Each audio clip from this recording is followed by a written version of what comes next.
اور اس کو اپنے جماعت کے لیڈر کی طرف سے تھپکی ملے گی, یہ کہا جائے گا کہ ہاں تم نے بہت اچھا مقابلہ کیا اور تم نے منہ توڑ جواب دیا, اور اس میں کوئی تخصیص نہیں ہے. یہ پی ٹی آئی بھی یہی کر رہی ہے, مسلم لیگ نون بھی یہی کر رہی ہے, اور جہاں کہیں پیپلز پارٹی کو موقع ملتا ہے وہ بھی یہی کرتے ہیں. اسی کی اور یہی جو رویہ ہے یہ پھر لیڈروں سے ایوان میں آتا ہے, اور ایوان سے نیچے جو ان کے حامی ہیں ان میں ٹریکل ڈاؤن ہوتا ہے, اور سوشل میڈیا پر ہمیں روز اس قسم کے جو ہے وہ نمونے دیکھنے کو ملتے ہیں. انفارچونیٹ بات یہ ہے کہ یہ تمام جماعتیں اور ان کے حامی, جیسے میں نے کہا, ایک سلیکٹو پرسیپشن کا شکار ہے, اور بس ہر وہ کام جو وہ خود کر رہے ہیں اس کا الزام دوسروں پر لگا کر انہیں لگتا ہے کہ ہمارا فریضہ ادا ہو گیا ہے اور ہمیں اپنے گریبان کے اندر جھانکنے کی ضرورت نہیں ہے. تو یہ جو جہاں تک ہم پہنچ گئے ہیں, مجھے کوئی حیرت نہیں ہوگی اگر آئندہ یہ معاملہ اس سے آگے بھی جائے, کیونکہ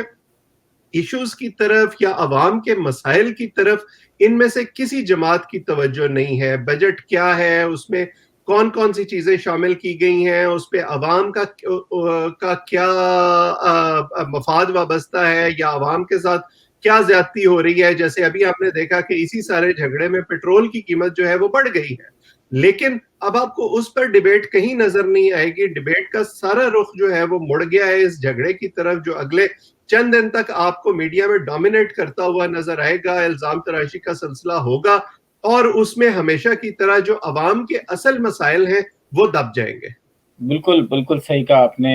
لیکن آپ یہ بھی دیکھیں کہ اگر فردوس عاشق اعوان کا جو بھی آیا تھا, جن کو پاکستان پیپلز پارٹی کے مندوخیل صاحب کو جب تھپڑ پڑا تھا, اگر اس کے بعد کوئی ایکشن لیا جاتا, لیکن اس کے بعد میں مجھے تو کہیں ایکشن نظر نہیں آتا. لیکن اس کے بعد جب بجٹ پہ ہے, بہت سارے ٹویٹر پہ یا دوسری جگہوں پہ کہہ رہے ہیں کہ بجٹ کے حوالے سے کہ جی ایک اچھا بجٹ تھا, اس بجٹ کو جو ہے خراب کرنے کے لیے مسلم لیگ نون نے یہ کیا. تو اس پہ پھر یہ بھی بات ہو رہی ہے کہ اگر انہوں نے وہ کیا, آپ نے اتنا زبردست بجٹ دیا تھا, تو پھر آپ نے ریئیکٹ کیوں کیا جب آپ کی طرف سے سب کچھ صحیح تھا. تھوڑا سا بجٹ کے بارے میں بات کرتے ہیں کہ وہ کہتے ہیں جی گاڑیوں کی پرائسز جو ہیں اس پہ جو ہے 850 سی سی کی گاڑیوں پہ جو ایکسائز ڈیوٹی میرے خیال ہے شاید کم کی ہے, یا اس کے بعد جو ہے موٹر سائیکل کے جو پارٹس ہیں اس کے چیزوں پہ بڑھا دی گئی ہے. تو اور پھر جو بیٹریاں ہیں, جو کہ آپ کو پتہ ہے کہ آج کل سولر سسٹم جو ہے پاکستان کے اندر بہت مقبول ہو رہا ہے, کیونکہ لوڈ شیڈنگ پہ لوگ اپنا انتظام خود ہی کر رہے ہیں. ان بیٹریوں کی پرائس بھی جو ہے وہ اب بڑھ جائے گی, کیونکہ نئے ٹیکس اس پہ لگا دیے گئے ہیں. تو یہ ساری چیزیں بھی ہیں. تو ان چیزوں پہ بحث کرنے کے بجائے جو اکھاڑا بنا دیا گیا, اس پہ کچھ آپ اپنی رائے دیں گے کہ یہ بھی تو ایک طرح سے پاکستان کے لوگوں کا ہی لاسٹ ہے نا, جو بھی اب آنے والے دن ہیں مہنگائی کیونکہ بڑھے گی, جو بھی چیز ڈائریکٹ انوالو انڈائریکٹ ٹیکس جب آپ لیں گے تو وہ بہرحال انڈائریکٹلی پاکستان کے عوام کے اوپر ہی انہی سے لوگ وہ ٹیکس لیں گے. جی بالکل عاصم, اسی بات کی طرف میں نے پہلے اشارہ کیا تھا کہ دونوں جماعتیں بجائے اس کے کہ اس بجٹ ڈاکیومنٹ پر بحث کرتی اور اس میں اگر اپوزیشن کو کوئی تنقید کرنی تھی یا حکومت کو کوئی پوائنٹ جو ہے اس کو زیادہ ایکسپلین کرنا تھا اور عوام تک پہنچانا تھا, یہ فورم اس کے لیے استعمال کیا جانا چاہیے تھا.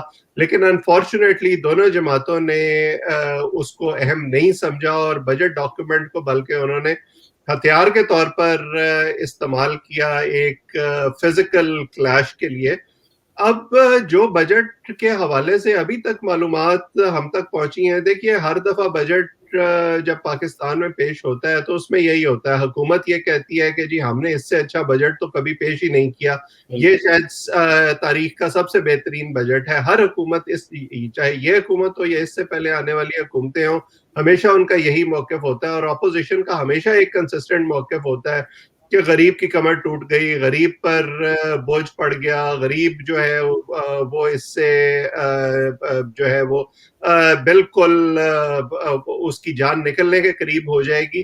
سو یہ جو دو ایکسٹریمز ہوتی ہیں, ریالٹی مجھے لگتا ہے کہ ہمیشہ اس کے درمیان میں کہیں ہوتی ہے. میں بائی ٹریننگ اکانومسٹ نہیں ہوں, لیکن جو پڑھ کر یا لوگوں سے بات کر کر تھوڑا بہت سمجھنے کی کوشش کرتا ہوں, اس سے مجھے یہ لگتا ہے کہ گورنمنٹ نے دو چیزیں بنیادی طور پر اس بجٹ میں کرنے کی کوشش کی ہے. ایک تو انہوں نے اپنا ریونیو بڑھانے کی کوشش کی ہے کیونکہ پاکستان کی اکانومی کا سائز پچھلے 2 ڈھائی 3 سال میں جب سے یہ حکومت آئی ہے اکانومی کا سائز شرنک ہو گیا ہے, آپ کا گروتھ ریٹ شرنک ہو گیا, اور اس کے نتیجے میں حکومت کی آمدنی بھی جو ہے وہ متاثر ہوئی ہے. اور آپ کو پتا ہے کہ جب ایسا ہوتا ہے تو پھر حکومت نہ ڈیولپمنٹ کر سکتی ہے, نہ جو سرکاری ملازمین ہیں ان کو کوئی ریلیف دے سکتی ہے, نہ کوئی بڑا منصوبہ شروع کر سکتی ہے. سو ایک تو انہوں نے یہ کرنے کی کوشش کی, اور ایسا کرنا اس لیے بھی ضروری ہوتا ہے کیونکہ حکومتیں جب الیکشن کے قریب جانے لگتی ہیں, عام طور پر جو آخری سال کا بجٹ ہوتا ہے اس کو اس طرح کا بجٹ کہا جاتا ہے جس میں حکومتیں ایک سپینڈنگ سپری پر چلی جاتی ہیں اور لوگوں کو دکھاتی ہیں کہ دیکھیں ہم کتنا زیادہ کام کر رہے ہیں. یہ ایک سال پہلے ہی ادھر چلے گئے ہیں, اور یہ ایکسپیکٹڈ تھا. میں ذاتی طور پر یہ سمجھ رہا تھا کہ جب شوکت ترین کو حفیظ شیخ کی جگہ لایا گیا تھا کہ اب ان سے یہی کروانے کی کوشش کی جائے گی, جو آئی ایم ایف کی کنڈیشنلٹیز تھیں ان سے تھوڑا سا ہٹ کے لوگوں کو یہ دکھانے کی کوشش کی جائے گی کہ جی دیکھیں اکانومی تو بہت اوپر جا رہی ہے, چیزیں بالکل ٹھیک ہو رہی ہیں. دوسرا, انہوں نے اس بجٹ میں جو انہوں نے کووڈ سے ایک سلسلہ شروع کیا تھا, انڈسٹری کو اور جو بڑے مینوفیکچررز ہیں ان کو انسینٹیو دینے کی کوشش کی ہے کہ جی آپ جو ہے وہ گروتھ کو لیڈ کریں. جیسے عمران خان صاحب بار بار ایک لفظ استعمال کرتے ہیں ویلتھ کریشن, لیکن مسئلہ یہ ہے ہمارے یہاں بڑے بزنس مین کا کہ وہ ویلتھ کریٹ تو کرتا ہے لیکن وہ ویلتھ میں کسی اور کو حصہ دینے کے لیے تیار نہیں ہوتا. وہ اس کو وہ اوور انوائسنگ کرتے ہیں, وہ دولت جو کماتے ہیں اس کو بیرون ملک رکھتے ہیں, اس کا بڑا حصہ پاکستان لے کر ہی نہیں آتے, اور جو اس کا ٹریکل ڈاؤن ایفیکٹ ہے جو ڈاکٹر محبوب الحق کے زمانے میں, ضیاء الحق کے دور میں جب ڈاکٹر محبوب الحق ہمارے وزیر خزانہ تھے تو انہوں نے یہ ٹرمینالوجی پہلی دفعہ انٹروڈیوس کرائی تھی, اور یہ سمجھا گیا تھا کہ اس کے اثرات جو ہیں ایک خاص طبقے کی گروتھ کے وہ عوام تک پہنچیں گے. ایسا ابھی تک تو ہوا نہیں ہے. سو مجھے نہیں لگتا کہ آئندہ بھی جو عمران خان صاحب یا ان کی جماعت سوچ رہی ہے ایسا ممکن ہوگا یا پوری طرح ممکن ہوگا, لیکن بہرحال وہ ایک کوشش ضرور کر رہے ہیں. گاڑیوں کا جیسے آپ نے تذکرہ کیا تو 850 سی سی تک کی گاڑیوں پر ٹیکس میں چھوٹ دی گئی ہے, لیکن اس سے بڑی گاڑیاں جو ہیں ان پر ٹیکس بڑھا دیا گیا ہے. سو اگر آپ پچھلے 2 سال کا بریک اپ نکالیں گاڑیوں کی تقسیم کا تو ایکچولی جو گاڑیاں بکی ہیں وہ تو بڑی گاڑیاں بکی ہیں, چھوٹی گاڑیوں کی فروخت میں تو کمی ہوئی ہے, بلکہ الٹا موٹر سائیکل جو ہیں وہ ان کی فروخت میں اضافہ ہو گیا. یعنی ایک شفٹ ہمیں دیکھنے میں نظر آ رہا ہے لوگوں کی مالی مشکلات کی وجہ سے. پلس جو سب سے بڑا ایشو ہے مہنگائی کا, کہ آپ کی جو ڈیلی کموڈیٹیز ہیں, جو کھانے پینے کی اشیاء ہیں جن سے لوگوں کا روز واسطہ پڑتا ہے, ان کی قیمتیں کنٹرول میں نہیں آ رہی.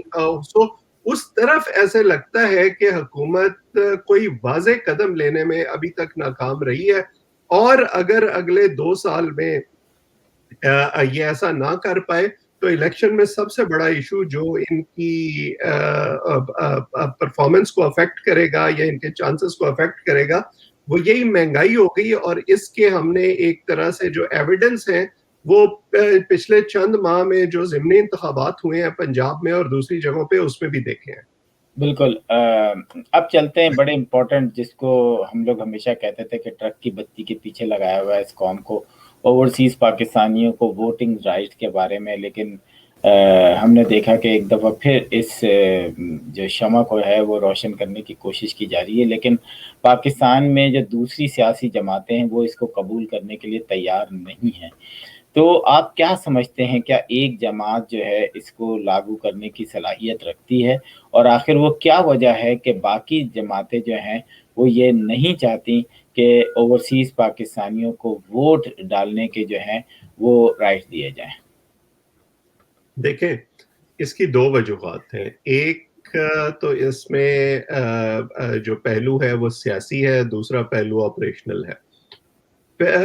عمران خان صاحب کی جماعت کا ایک بہت بڑا جو طبقہ ہے سپورٹرز کا وہ بیرون ملک آباد ہے. بیرون ملک جو وہ شوکت خانم کی یا نمل کالج کی چندہ مہم چلاتے رہے ہیں, اس میں بھی ان کو بہت زیادہ سپورٹ ملی ہے. سو وہ ہمیشہ سے اس خیال کے حامی ہیں کہ ہماری جو سپورٹ بیس ہے وہ بیرون ملک موجود ہے. دوسرا جو اس وقت وہ ایک اپنے لیے بساط بنانے کی کوشش کر رہے ہیں اگلے الیکشن کو سامنے رکھ کے. اس میں ان کو یہ لگتا ہے کہ ملک کے اندر اگر کہیں نہ کہیں کچھ لوگ ناراض بھی ہیں یا تھوڑی بہت حمایت میں کمی آئی بھی ہے تو وہ اس کو آف سیٹ کر سکتے ہیں ملک سے باہر کا ووٹ لے کر ان لوگوں کو خوش کر کے. اور اس سے شاید ان کی یہ امید بھی ہو کہ اگر وہ لوگوں کو پاکستان کے الیکٹورل سسٹم میں سٹیک ہولڈر بنا لیں گے تو ممکن ہے کہ اس کی وجہ سے کوئی انویسٹمنٹ بھی آنی شروع ہو جائے, جیسے ابھی یہ روشن ڈیجیٹل اکاؤنٹس انہوں نے شروع کیے ہیں, یا ریمیٹنسز کی بہت زیادہ بات ہوتی ہے کہ وہ بڑھ گئے ہیں پچھلے 1 سال میں. سو یہ تو حکومت کی سوچ ہے جس سے وہ ایک آپریشنل فائدہ اٹھانے کی کوشش کر رہے ہیں, اکنامک فائدہ اٹھانے کی کوشش کر رہے ہیں, اور دوسرا سیاسی فائدہ اٹھانے کی کوشش کر رہے ہیں. کیا واقعی وہ سارے لوگ جو ہیں جو بیرون ملک موجود ہیں وہ یا ان کی اکثریت تحریک انصاف کو ووٹ دے گی؟ یہ ایک assumption ضرور ہو سکتی ہے, لیکن اس کا امپیریکل ایویڈنس ابھی کوئی نہیں ہے. سو یہ دیکھنا ہوگا کہ واقعی ایسا ہوتا ہے یا نہیں ہوتا. دوسرا جو اس میں ایک فیکٹر ہے وہ یہ ہے کہ کیا آپ ایسا کر پائیں گے یا آپ کو ایسا کرنا چاہیے. اس کے لیے الیکٹرانک ووٹنگ کا جو ابھی تک ہم نے دیکھا ہے یا پڑھا ہے, دنیا کے تقریباً 26 ممالک ایسے ہیں 180 ممالک میں سے جو بیرون ملک پاکستانیوں بیرون ملک مقیم اپنے شہریوں کو ووٹنگ کا حق دیتے ہیں یا جو الیکٹرانک ووٹنگ ہے اس کو استعمال کرتے ہیں پریڈومیننٹلی. لیکن اگین اس میں ڈفرینٹ قسم کے ماڈل ہیں, جیسے بھارت میں جو مشین استعمال ہوتی ہے اس کے ساتھ ایک پیپر ٹریل بھی ہوتی ہے. امریکہ کے اندر جو الیکٹرانک ووٹنگ مشینیں استعمال ہوتی ہیں ان میں اس طرح کے شکایات سامنے آئی ہیں کہ ایک کینڈیڈیٹ کے ووٹ جو ہیں وہ دوسرے کینڈیڈیٹ کے حق میں نکلنا شروع ہو جاتے ہیں. برطانیہ میں ٹیسٹ کیا گیا الیکٹرانک ووٹنگ مشین کا, لیکن اس ٹیسٹ کرنے کے بعد انہوں نے یہ فیصلہ کیا کہ نہیں, ابھی ہم اس کو استعمال نہیں کریں گے اور ابھی ہم مینول طریقہ کار پہ ہی رہیں گے. سو یہ کہنا کہ الیکٹرانک ووٹنگ جو ہے وہ بالکل فول پروف ہے, یہ شاید اتنا صحیح نہیں ہے. اس میں بھی کئی قسم کے مسائل موجود ہیں, اور ہمارے ملک میں بنیادی مسئلہ یہ تو ہے ہی نہیں کہ ووٹ کون دیتا ہے یا کون نہیں دیتا, یا کس طرح ووٹ دیتا ہے. بنیادی مسئلہ تو یہ ہے کہ جب جو شخص ووٹ دیتا ہے کیا وہی ووٹ اسی ڈبے سے نکلتا ہے یا اس کی مرضی سے اور اس کے ووٹ سے تبدیلی آ رہی ہے, یا وہ جو حکومت ہے اس میں کوئی ایکسٹرنل ویریبلز بھی شامل ہیں, یا اس جو پروسیس ہے اس کو کوئی اور مینوپولیٹ کرتا ہے. اور اگر مینوپولیٹ مینولی کیا جا سکتا ہے تو وہ پھر مشین کو بھی کیا جا سکتا ہے. سو وہ ایک ایسا فیکٹر ہے جس پر میرا خیال ہے اپوزیشن کو اور عوام کو اعتماد میں لینے کی ضرورت ہے. پھر جو تقریباً 90 لاکھ سے زائد پاکستانی پوری دنیا میں آباد ہیں, آپ ان سب کی ووٹنگ کیسے کرائیں گے؟ کیا آپ ان سب کو کانسلیٹس میں بلائیں گے؟ کیا آپ ان کو کوئی لنک بھیجیں گے کہ وہ گھر بیٹھے ووٹنگ پروسیس میں حصہ لے سکیں؟ کیا ہمارے سفارت خانے جو ہیں وہ کوئی بلڈنگز یا جمنیزیمز یا گراؤنڈ ایسے ہائر کریں گے اور وہاں پر علیحدہ سے انتظامات کریں گے اس قسم کی ووٹنگ کے لیے؟ اگین جب وہ ایسا کریں گے تو وہ کتنے شہروں میں کر لیں گے؟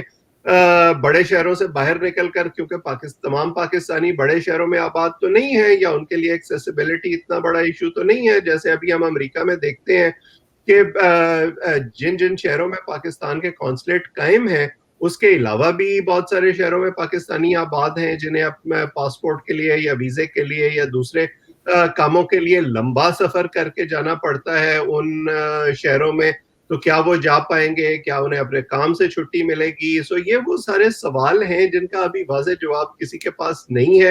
اور پی ٹی آئی حکومت بھی جو ہے وہ ایک طرح سے اس خمار میں مبتلا ہے کہ نہیں جو بیرون ملک پاکستانی ہیں وہ ہماری اتنی محبت میں گرفتار ہیں کہ اگر وہ بڑی تعداد میں ہمیں ووٹ دے دیں, ہم یہ فیسلٹی ان کو آفر کر دیں تو یہ ہمارے لیے گیم چینجر ہو جائے گا, جو لفظ وہ بار بار استعمال کرتے ہیں. اپوزیشن دوسری طرف ظاہر ہے اس پر سیاست کر رہی ہے, انہیں شاید یہ بھی گمان ہے کہ واقعی اگر پی ٹی آئی کو بیرون ملک سے ووٹ مل گئے تو انہیں سیاسی طور پر نقصان ہو سکتا ہے. دوسرا اپوزیشن کا تو کام تنقید برائے تنقید ہوتا ہی ہے. اگر فرض کریں کہ یہ مسلم لیگ نون کی حکومت میں یا پیپلز پارٹی کی حکومت میں ہو رہا ہوتا تو پی ٹی آئی اس کی اسی طرح سے مخالفت کر رہی ہوتی. جیسے آپ نے دیکھا کہ مسلم لیگ نون کی حکومت میں یا پی ٹی آئی کی حکومت میں جب یہ ایشو اٹھا تھا کہ کیا دوہری شہریت رکھنے والوں کو کابینہ میں شامل کیا جا سکتا ہے, تو عمران صاحب نے بہت زیادہ مخالفت کی تھی اس چیز کی. لیکن اب جب وہ خود حکومت میں آئے ہیں تو انہوں نے خود زلفی بخاری کو اور دوسرے لوگوں کو اپنی کابینہ میں شامل کر لیا ہے. سو یہ دونوں طرف جو ہے نا وہ یہ کانٹرڈکشن پائی جاتی ہے. بالکل آپ نے بہت زبردست تجزیہ کیا. ناظرین یہ بات بالکل ایک حقیقت ہے کہ اپنے لاکھوں ان پاکستانیوں کو جو کہ صرف انگوٹھا لگا سکتے ہیں, اپنا نام بھی نہیں لکھ سکتے, لیکن وہ یورپ کے اندر یا عرب ایمریٹس یا جو ہماری عرب کنٹریز ہیں ان کے اندر موجود ہیں. اگر ایک سفارت خانہ ہے, جسٹ ایگزامپل کہ کویت میں 1,00,000 پاکستانی رہتے ہیں, تقریباً 85% جو pاکستانی ہیں وہ مزدور ہیں. تو ایک سفارت خانہ کس طریقے سے کنٹرول کرے گا؟ اسی طریقے سے 26-27 لاکھ اور پاکستانی انہی جگہوں پہ رہتے ہیں. صرف عرب کنٹریز کے بات کر رہا ہوں. امریکہ کی 50 ریاستوں میں صرف 4 قونصل خانے ہیں.